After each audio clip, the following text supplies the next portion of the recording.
Buenos días, jóvenes. Sean ustedes bienvenidos a esta presentación de la asignatura Seminario de Historia General de la Educación de la Maestría en Educación de la Universidad Alfa Lambda, Centro de Enlace Vía Victoria. En esta ocasión, continuando con lo abordado en clase anteriormente respecto a la educación en las comunidades primitivas, el día de hoy estaremos comentando sobre la educación en las civilizaciones antiguas, desde India, China, Grecia, Roma, comentando aspectos fundamentales y significativos de la educación en estas civilizaciones como un legado cultural hasta esta actualidad.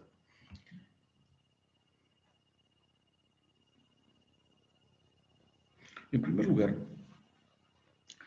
vamos a comentar algunos aspectos sobresalientes de la educación en la antigua India. Para ello es importante ubicarnos en el contexto histórico en el cual surge esta civilización, teniendo su origen de manera aproximada hacia el año 2000 a.C., con la llegada de los primeros grupos arios al río Indo y al Ganges, poblaciones de la India.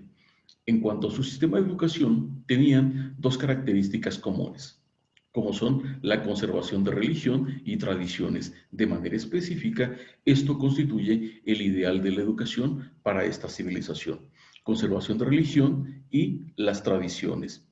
En cuanto al concepto que ellos tenían concebido acerca de educación, va en coherencia con su concepción antropológica y cosmológica, misma que es entendida como un proceso de perfeccionamiento de carácter liberador para conseguir la liberación de la ignorancia y cumplir con una buena ley del karma. Para ello, la formación que recibían tomaba en consideración una formación integral, desde educar la mente, potenciar las habilidades del cuerpo y también ese deseo como una cualidad importante para poder recibir educación dentro de esta civilización.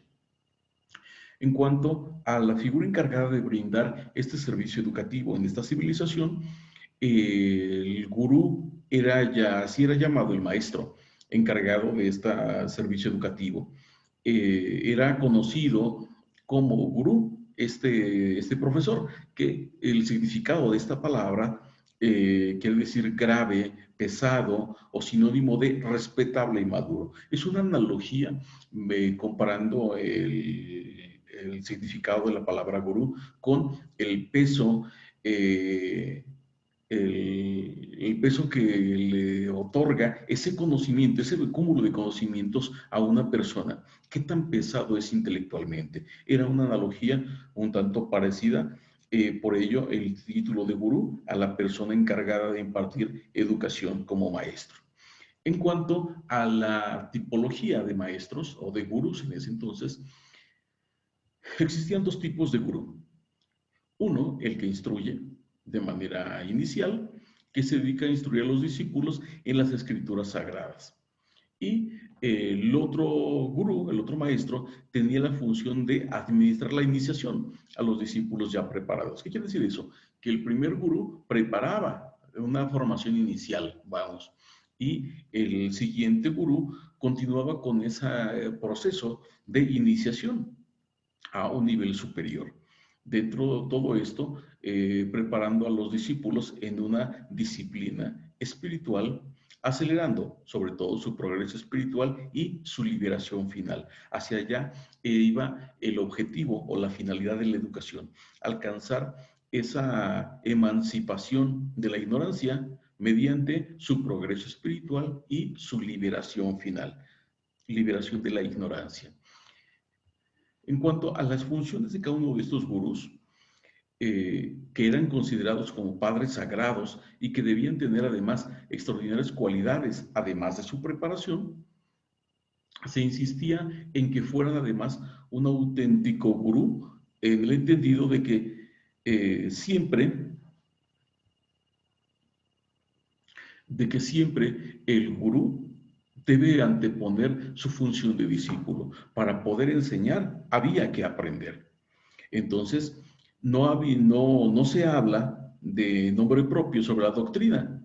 Para ello es un portavoz, de manera que el gurú o el maestro no posee todo el conocimiento, solamente es un portador de un fragmento del mismo que comparte para aquellos discípulos, de manera que transmite fielmente lo que él conocía respecto a alguna área de estudio. Entre las funciones más destacadas de estos gurús, las cuales podemos resumir en tres, la primera de ellas era alimentar enseñando las verdades contenidas en los libros sagrados, ¿sí? Transmitir fielmente ese contenido de manera dogmática. Además, estimular las capacidades y energías del discípulo, ¿sí? Tanto físicamente, espiritualmente, en ese sentido, potenciar ese crecimiento espiritual e intelectual de los discípulos.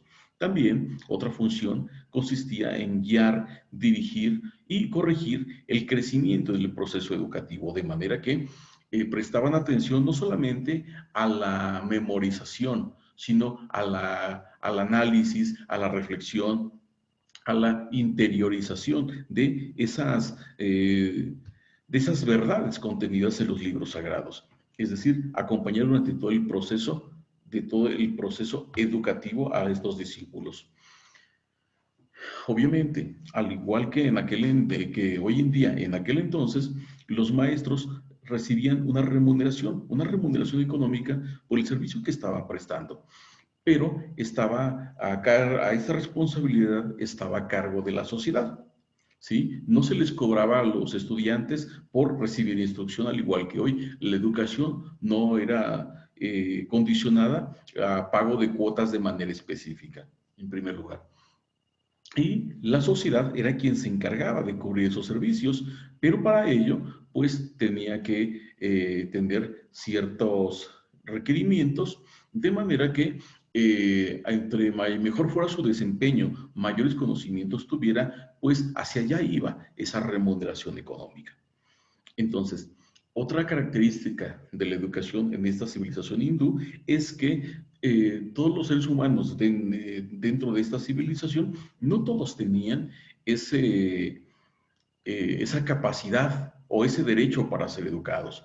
Para ser de estudiante o discípulo se requerirían características específicas, como son disposición, en el entendido de que esa parte volitiva que nos mueve a ciertas cosas iba a dar mayor ventaja para poder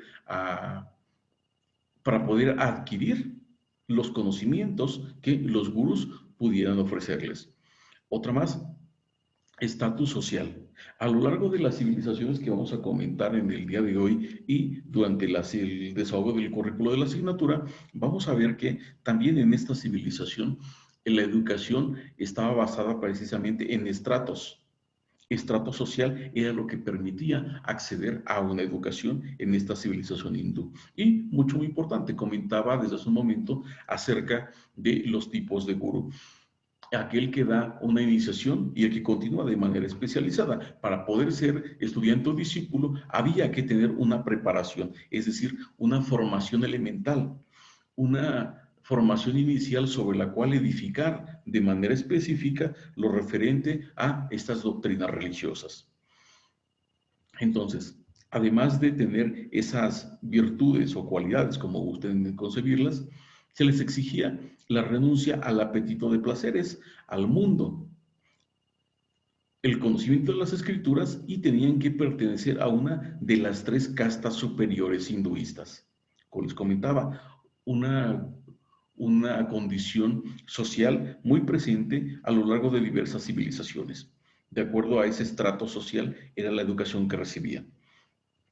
De igual modo, para poder recibir educación, estaban excluidos algunas personas con algunas limitaciones, pudieran ser aparentes o bien expuestas, en el sentido de que si una persona había nacido o adquiría durante su vida algún deficiencia, algún retraso mental, o bien tenía alguna discapacidad motriz, intelectual, de habla o de lenguaje, estas características los alejaban de poder recibir educación dentro de esta civilización hindú.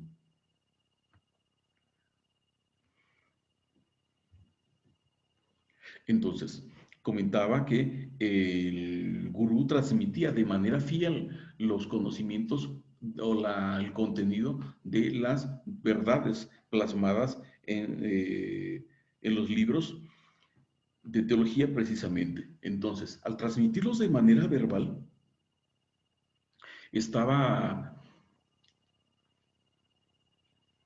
esta enseñanza tomaba en consideración una transmisión oral de los conocimientos. Por ello era muy importante tener desarrollado el sentido del oído y la memorización. Dejaba de lado la palabra escrita. ¿Por qué razón? Porque solamente se impartía de manera verbal, ya sea el contenido como tal o una interpretación de la misma.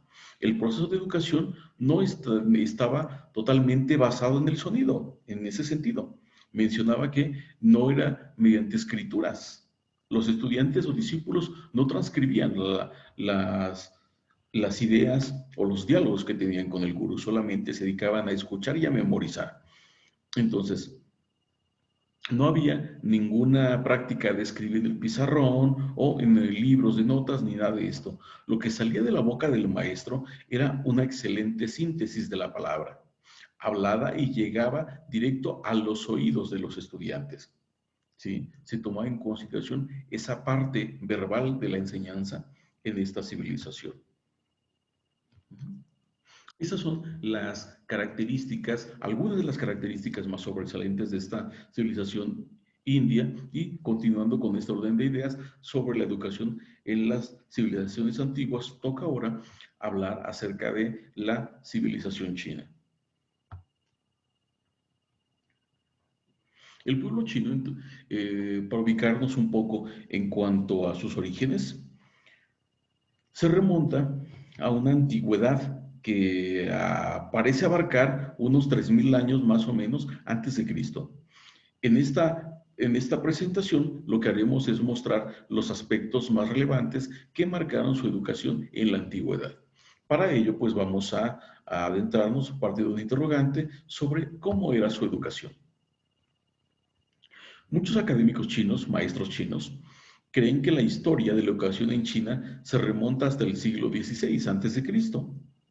La educación era obligatoria, los padres eran quienes decidían y de ser así se iniciaba a partir de los 6 años y era exclusiva para los varones. Estaba basada en la ética y la filosofía, siendo el principal representante de esta misma Confucio. Entonces, otra característica que vamos a ir poniendo sobre la mesa es que la edad a la que se le empezaba a brindar formación más formal en el sentido de padres a hijos, como lo acabo de comentar, era a partir de los 6 años. Otro punto en común que se comparte con las demás civilizaciones y esta edad sigue perdurando hasta nuestra actualidad. ¿A partir de qué edad se empieza a recibir una enseñanza de manera formal?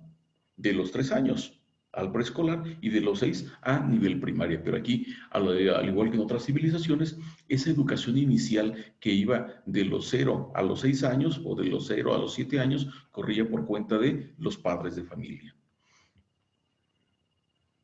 En cuanto a los inicios de esta educación china, la sociedad primitiva, los ancianos de manera específica, eran los que transmitían el conocimiento a los más jóvenes. De esta forma surgieron las escrituras jeroglíficas hasta hace unos 3000 años, más o menos. Se crearon instituciones profesionales con el objetivo de transmitir el conocimiento. Estas fueron llamadas Chengyun, las instituciones educativas.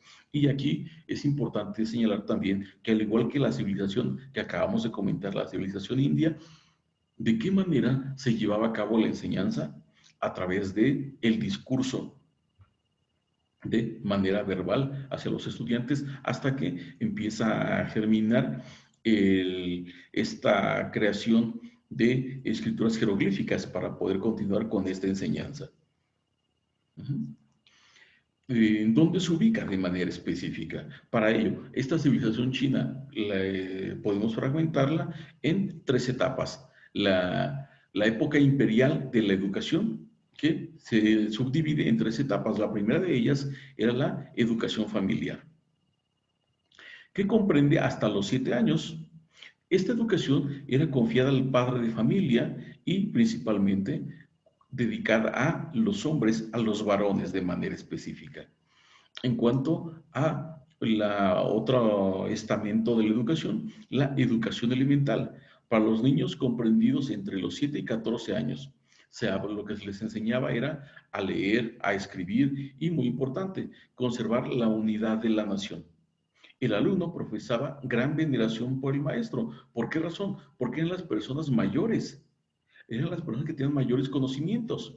Entonces de ahí radicaba también, y dentro de esa formación valoral, el respeto y admiración por sus maestros. Y continuando con el sistema educativo chino, como mencionaba, en primer lugar la educación familiar, que era impartida por el padre de familia de los 0 a los 7 años. Posteriormente, la educación elemental de los 7 a los 14 años, donde les enseñaba a leer y escribir y algunas cuestiones filosóficas, para posteriormente poder aspirar a una educación superior, el que se extendía desde hasta los 18 o 19 años. Y el conocimiento que recibían en esta educación superior toma en cuenta la poesía, la historia, la pintura, la filosofía, ¿sí? En algún sentido, pero también se les instruía en cuanto al manejo de las armas, el arco de manera específica, el carro de guerra, las expresiones artísticas como la música, la danza y el canto. Podemos ver que era una formación más amplia la que se impartía en esta civilización china. Y también mencionamos cuáles son esas 3 instancias educativas o esos 3 tipos de educación, desde la elemental, la superior, educación elemental, en primer lugar, que va de los 0 a los 7 años, para continuar con la educación elemental, que va de los 7 a los 14, y la educación superior de los 14 a los 18 o 19 años, aumentando el conocimiento de las bellas artes, pero también del manejo de armas.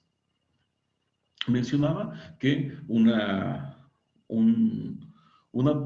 personaje que marcó gran trascendencia para esta educación china fue Confucio, un filósofo que perseguía 3 objetivos: forjar un carácter ético, ¿sí? Un crecimiento intelectual, pero también una eficiencia biológica. Por ello comentaba de una formación integral de manera específica. En cuanto a la metodología empleada en la enseñanza en esta civilización china, era llevado a cabo a través de la imitación directa y exacta. ¿En qué sentido? Esta consistía en que todo era ejercido de memoria, de repetición de manera específica. Comentaba que, al igual que la otra civilización india, la instrucción era de manera verbal. Por ello, se potenciaba el uso del oído y la memorización de lo que estaban recibiendo, de las enseñanzas que estaban recibiendo de los maestros chinos.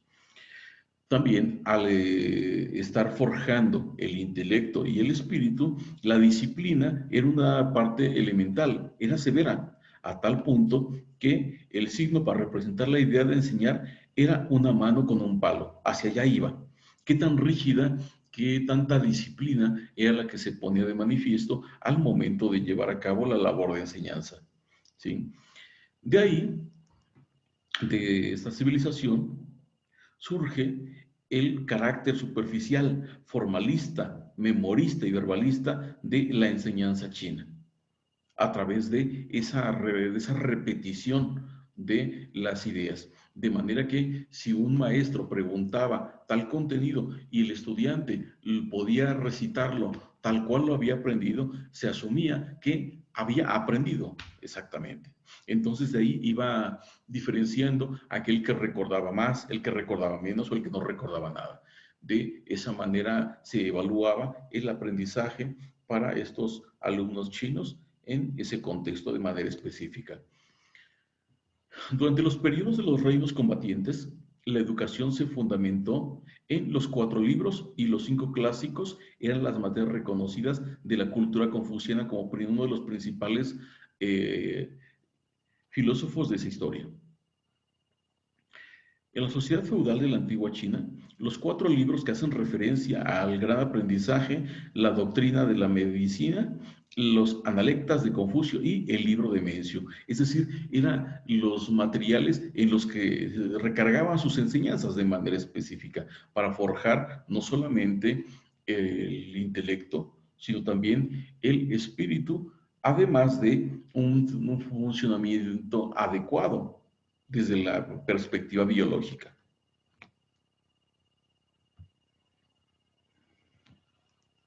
Algunos datos importantes de esta civilización china es que estaba dividida en 2 imperios. El primero de ellos, la dinastía Xia, que estuvo ubicada del 2070 hacia el 1600 a.C., y Zhou desde el 1046 hasta el 221 a.C. Las escuelas se dividieron en escuelas estatales y escuelas de aldea, es decir, debido a la ubicación donde se encontraban, pero también la calidad de la enseñanza que estaban brindando. Obviamente, las escuelas estatales tenían profesores más preparados con un conocimiento mayor, y esa enseñanza estaba enfocada precisamente a integrantes de un estrato social más elevado. Y una parte muy importante también que hay que resaltar como un aporte significativo de esta civilización es que el primer emperador de China, que reinó desde el 259 hasta el 210 a.C., prohibió cualquier tipo de escuela privada en su reino. Para ejercer el control estricto sobre la población, ordenó la promulgación de la educación legalista, es decir, que podían asistir de manera indistinta integrantes de cualquier estrato social, ya que no, a través de esta promulgación, de esta ley, se brindaba apertura para ello. Entonces, con esta labor de este primer emperador chino, que prohibió la existencia de escuelas privadas en su reino en ese entonces. De esa manera da una mayor apertura a las escuelas, a las distintas clases sociales. Y para terminar, lo que corresponde a esta parte de la educación en China, una máxima de este filósofo: donde hay educación, no hay distinción de clases. ¿Sí? A colación de lo que acabamos de mencionar como una gestión de este primer emperador chino, donde se da apertura a las escuelas para todos los integrantes de su reino, careciendo de escuelas privadas. Continuamos entonces ahora con la educación en la antigua Grecia. Hasta este momento hemos comentado algunas generalidades o aspectos sobresalientes de la educación en India, en China. Ahora es momento de hacer lo correspondiente con Grecia.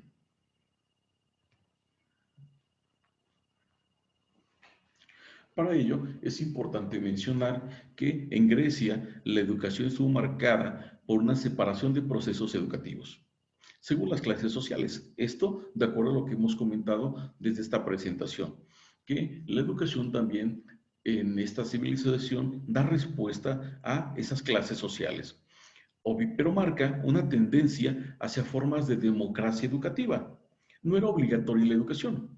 El padre podía educar o encargar la educación de sus hijos a otras personas, hasta que éste cumpliera los 18 años, y se transmitía a través de la tradición oral, pero también aquí ya aparece la escritura para llevar a cabo la enseñanza. Entonces, esta es una característica distintiva de la educación en Grecia. Ahora, en lo referente a esta educación en Grecia, ¿cómo definen ellos la educación? Para los griegos, la educación es el proceso que consiste en fomentar el desarrollo de todas las disposiciones del hombre, intelectuales, morales, éticas, ¿sí? Que para ellos consideraban que estas cuestiones éticas eran innatas. Continuando con una idea que mencionaba hace un momento que externaba las aportaciones más significativas de China, mencionaba que también ellos hacían hincapié en una formación integral. Para Grecia no era la excepción, ¿sí? También instruían no solamente el intelecto, sino también el espíritu y, mucho muy importante, como vamos a ver más adelante, las cuestiones corporales. En Grecia, los diferentes tipos de educación se debían a que en esta civilización sus dos principales ciudades, Atenas y Esparta, tuvieron una manifestación en la forma de vida y organización social muy distinta. Desde sus inicios ocurriendo lo mismo en educación, es decir, la vida, la sociedad, la educación, la economía, las actividades a las que se dedicaban sus ciudadanos eran muy diferentes en Esparta y en Atenas, como lo vamos a caracterizar a continuación. En lo que corresponde a Atenas, la escuela era de tipo elitista, individualista. No todos los ciudadanos tenían acceso a la educación. Era dada a la clase privilegiada, pero esta parte creo que ya lo hemos estado comentando. Los atenienses pusieron énfasis en el desarrollo de la razón y el sentido crítico, que ejercitaban en la vía pública y en las manifestaciones culturales. El Estado era el regulador de la educación, pero esta no fue nunca monopolio del Estado. Resaltan personajes en esta educación ateniense como Homero, los sofistas, Sócrates, Platón y Aristóteles. Esta educación en Atenas entonces decíamos que era elitista, individualista y que era dada a la clase privilegiada, continuando con una idea que se ha comentado anteriormente. ¿Cómo eran o cuáles eran las características de la educación que se impartía en Atenas? Se caracterizaba principalmente por ser una educación que brindaba un enriquecimiento personal y todos eran hombres libres, querían un perfeccionamiento humano, hacia allá iba esta parte. Se respetaba la obligación cívica y moral de los padres a educar a sus hijos, es decir, los padres de familia eran los encargados de brindar esa educación inicial, esas primeras enseñanzas, de manera que el Estado ya le correspondía continuar con las bases que habían cimentado los padres de familia. Se garantizaba la libertad de la enseñanza, es decir, los padres de familia podían enseñarle desde el oficio que ellos ostentaban, las labores domésticas si eran niñas o algún otro conocimiento que los padres de familia poseían en ese entonces. También reconocer en cuanto a educación, la función de las escuelas eran unas instituciones colectivas donde iban a recibir enseñanza de manera colectiva. La organización de la escuela era en un rincón de la calle o en una plaza pública, no había una institución formal, ¿sí? Era un conjunto de personas que recibían enseñanza al aire libre de manera específica. El maestro se colocaba en lo alto de manera que puede ser visible y escuchado por aquellos que querían recibir la instrucción. Era llamado gramatista y su empleo estaba mal pagado. Características de la labor docente en la civilización ateniense. Y continuando también con la disciplina, al igual que en China, las sanciones o castigos en la escuela eran severas, ya que tomaban como un eje fundamental la disciplina para poder construir aprendizajes en todos sus estudiantes. En cuanto a los métodos de enseñanza, los métodos más utilizados estaban el método socrático y la mayéutica, con el cual se enseñaba dialogando, ¿sí? Ese es el método socrático, a través del diálogo. Y la mayéutica, donde a través de una pequeña pregunta sencilla o irónica, y seguidamente se aplicaban otras preguntas más, de manera que el maestro era el encargado de que el alumno, el discípulo, verbalizara ese conocimiento que él ya tenía. Solamente el maestro, a través de estas preguntas, de estas interrogantes sabiamente elaboradas, iba permitiendo que fuera cayendo al conocimiento, ya sea por deducción personal.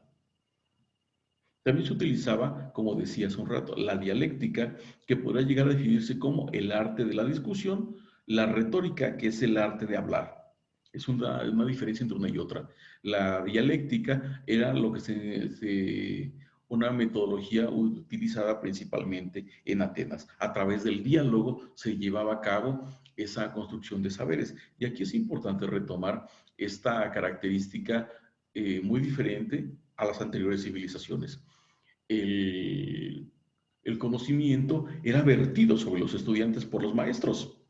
Aquí, para Atenas, el conocimiento era construido mediante el proceso de comunicación, mediante este proceso dialógico, ¿sí? Pero también había momentos en que, así como dialogaban, también el maestro hacía uso de la retórica, entendida esta como el arte de hablar, de persuadir mediante la palabra, entre otros métodos empleados por los atenienses a la hora de educar.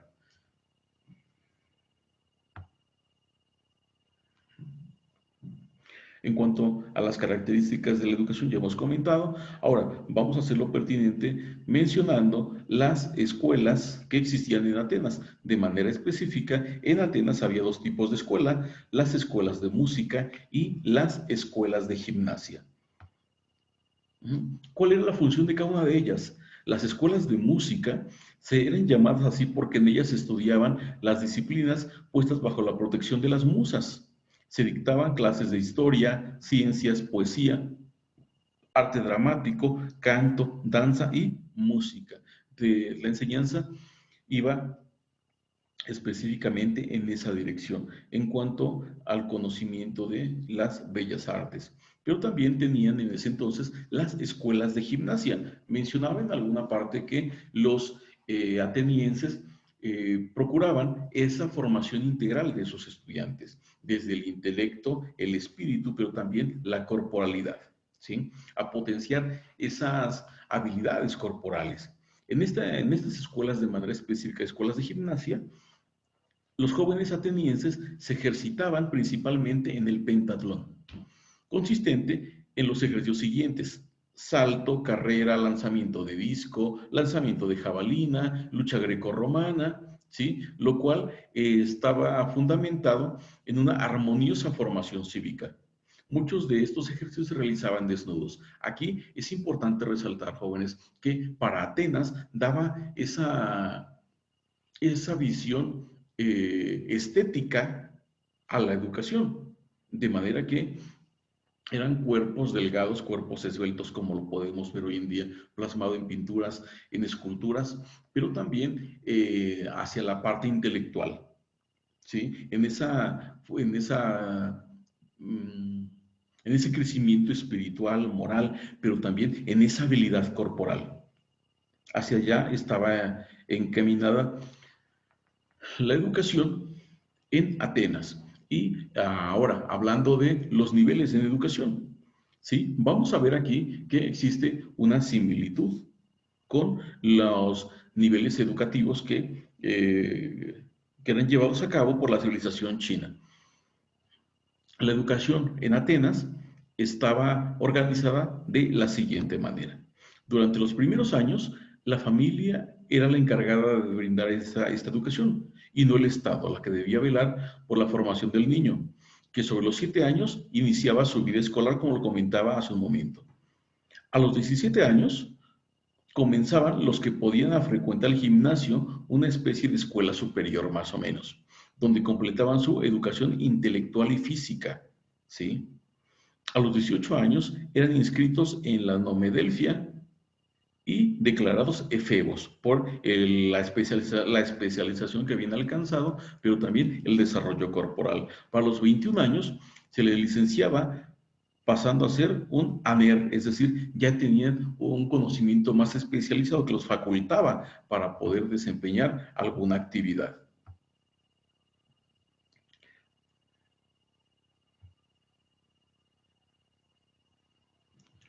En cuanto a la educación secundaria, tenían un programa que comprendía la gramática, la literatura y estudios clásicos.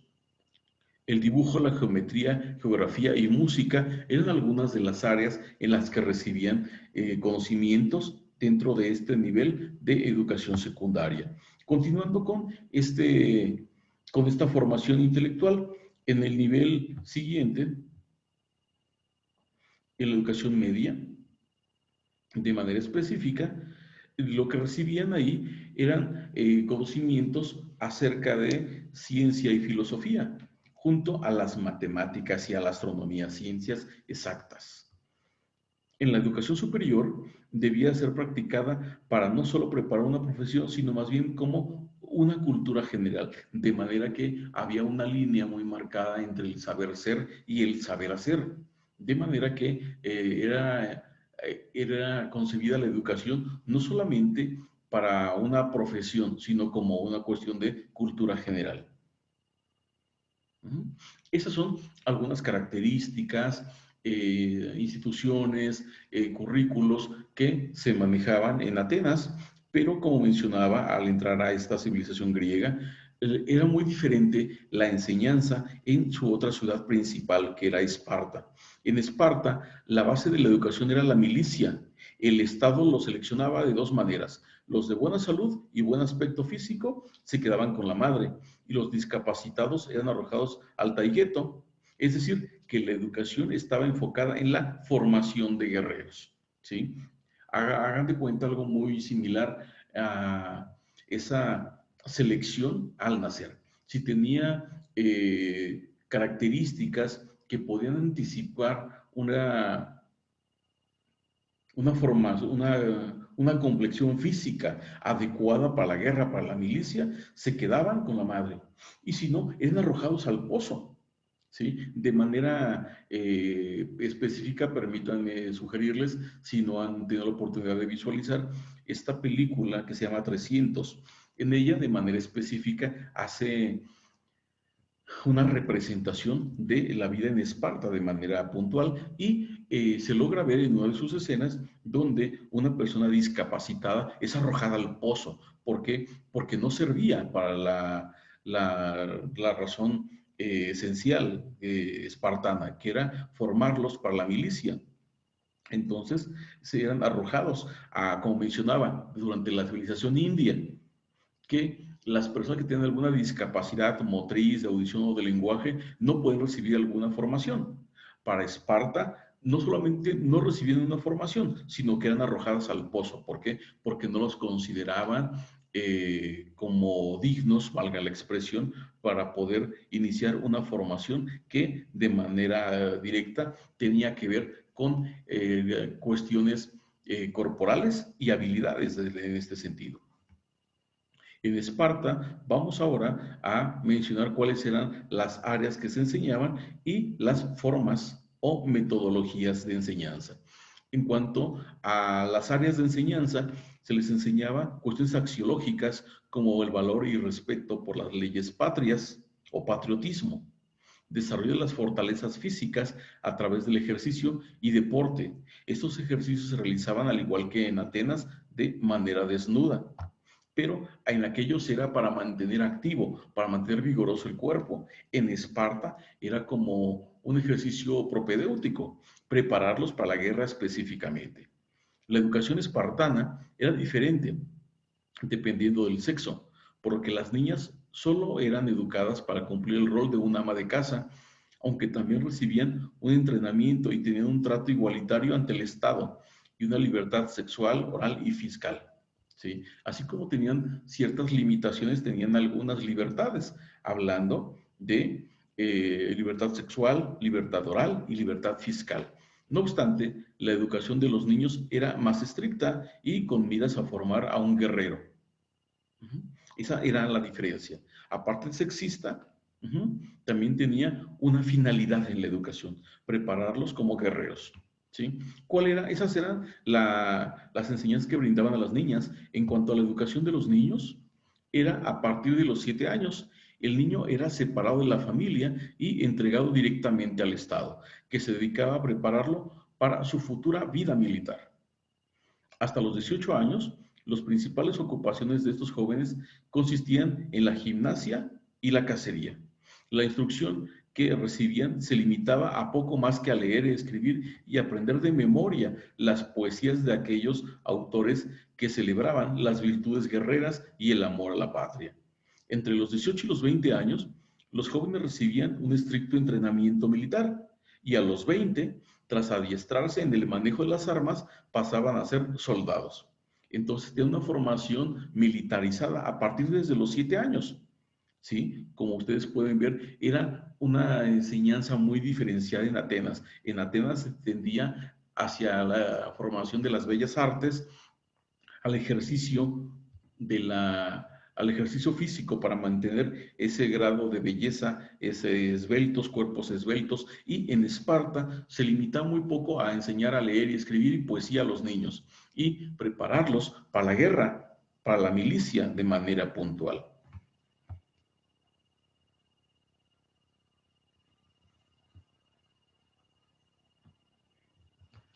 Esas son las diferencias entre estas dos civilizaciones griegas, Atenas y Esparta. Como han podido ver ustedes en esta breve presentación, pues se exponen algunos datos muy representativos en cuanto a sexismos, estratificación, eh, estancias educativas, niveles educativos, edades en las que empiezan a recibir cierta formación, pero también el currículo, que era muy diferenciado en una y otra ciudad, dependiendo de las características sociales, geográficas y culturales en las que se desempeñaban. Continuando con esta presentación para ir cerrando, vamos a hacer lo pertinente con la educación en la antigua Roma.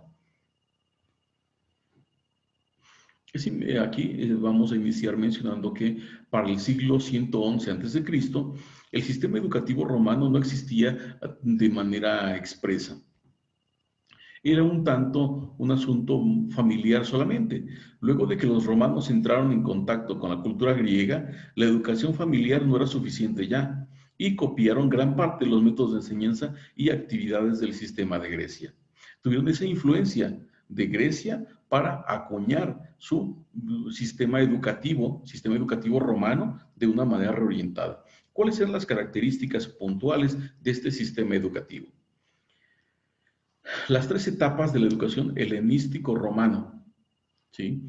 Estas tres etapas son la educación romana familiar, la educación romana institucional y la educación superior. Desde la fundación de Roma hasta la conquista de Grecia, en esta se desarrolla la educación familiar, institucional y los teóricos de la educación. La filosofía específicamente de la educación romana tenía un carácter más pragmático que idealista y más retórico que filosófico. Es decir, tomaba de esa influencia griega lo que le servía solamente y utilizar esa parte reflexiva para poder orientar su currículo, su educación de manera específica, tomando como referente los aportes de la educación griega. Vamos ahora a caracterizar cuáles sean esos tres niveles de educación. Desde la educación romana familiar, la educación romana institucional y la educación superior que comentaba hace un momento. En cuanto a la educación romana familiar, era impartida por parte de los padres, aunque la madre ejercía mayor influencia pedagógica en los niños hasta los 7 años. Luego el padre lo involucraba en su quehacer para que aprendiera el oficio que él tenía, mientras que las niñas se quedaban con la madre para enseñarles a ser una buena esposa. La observación de la vida práctica y la reverencia en los principios de los jóvenes romanos. Aquí, hasta antes de esta idea, jóvenes, ¿qué, qué encontramos de diferente en esta educación romana que no conozcamos hoy en día? Que la madre es la que educa los primeros años de vida y posteriormente el padre de familia es el que instruye al hijo en el oficio que él tiene. Y a las niñas les enseña las labores de casa. Creo que esta parte suena muy conocida, pero vean ustedes desde dónde data, cómo se fue manteniendo, cómo se fue perpetuando y algunos tintes de esta ideología pueden sentirse presentes todavía en esta actualidad. ¿Y qué es lo que se pretende? A través de este estudio de la historia, conocer las características de la educación a lo largo de estas civilizaciones antiguas y reconocerlas actualmente como origen en estas mismas. En cuanto a la educación romana institucional, que era la siguiente instancia. Esta educación institucional fue llamada la época del esplendor. ¿Por qué razón? Porque en ella se produce una nueva cultura, con una educación más formal, destacándose personajes como Cicerón, Seneca, Quintiliano. Las instituciones romanas no presentaban modificaciones de la griega, continuaban con esa formación. Mencionaba que tomaron como un referente muy importante la civilización griega en cuanto a la educación se refiere. La educación en este momento se divide en 3 niveles. La escuela de Ludi Magister, escuela para niños de 7 a 11 años, y finalizada la enseñanza del Grammaticus, que es el currículo elemental, el joven que decide dedicarse a la oratoria y a la actividad pública pasa a la escuela del profesor de retórica, ¿sí? Que generalmente era un griego. Mencionaba que el sistema educativo romano no estaba debidamente estructurado. No copiaron, adecuaron el sistema griego a ese contexto. Y si lo estaban adecuando, la persona que impartía enseñanza era un griego. Después de esto, los alumnos estudiaban 2 géneros, el suasoriae, que eran los monólogos, y el controversiae, el debate, ¿sí? A través de esa aprehensión de conocimientos y defensa de los mismos con algún otro estudiante en ese mismo nivel educativo. La educación, entonces, para los romanos, estuvo basada en los teóricos del diseño de la humanista, teóricos humanistas. Es considerado la más elevada meta de la educación romana, esa educación humanista. Algunos de estos teóricos fueron Cicerón, Quintiliano y Marco Terencio de manera específica. ¿Quién fue uno y quién fue otro? Para Cicerón, la educación cuenta o consta de 3 partes: la literatura, la moral y la política. ¿Y qué estamos diciendo con esto? Formar a los estudiantes en el aspecto sensible, expresivo, en las cuestiones morales, éticas, políticas, la interacción en sociedad, gestión de recursos para él, para el Estado, de manera específica. Esta es la educación vista a través de Cicerón. Para Quintiliano, el fin de la educación es la formación del orador, quien debe ser un hombre de bien, instruido en la elocuencia o en la retórica, que es el arte de hablar. Debe poseer además la gracia de la elocuencia y una cultura vasta, la práctica de la virtud como aglutinante máximo de toda su persona. De esta manera, para Quintiliano, no solamente era necesario tener conocimiento, sino saber expresarlo y de que hubiese esa elocuencia entre el decir y el hacer, un bagaje cultural amplio, de manera que ese saber fuera reforzado mediante el ser, esas prácticas de virtud, de manera que tendría que haber una equidad entre el saber, entre el ser y el hacer, saber, ser y hacer una equidad en ese sentido. De esa manera se alcanzaba o se demostraba la educación adquirida para este teórico romano Quintiliano. Y por último, para Terencio, este teórico romano, representa la transición de la educación antigua a la nueva helenista. Fue autor de una obra famosa llamada Disciplina de 9 libros, que constituye una especie de enciclopedia didáctica.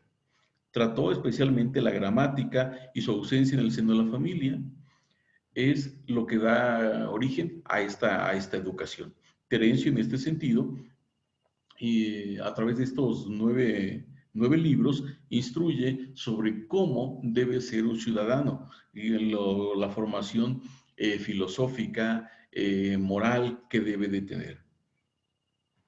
Y de esa manera es como hemos abordado en esta presentación los principales aportes de la educación de las civilizaciones antiguas, India, China, Grecia, Roma, en el orden que la estuvimos trabajando, como complemento a lo trabajado anteriormente en la otra sesión, donde se estuvo versando respecto a la educación en las comunidades primitivas. Y de esta manera damos continuidad al currículo de la asignatura Seminario de Historia General de la Educación. Hasta aquí vamos a dejar esta presentación titulada La educación en las civilizaciones antiguas.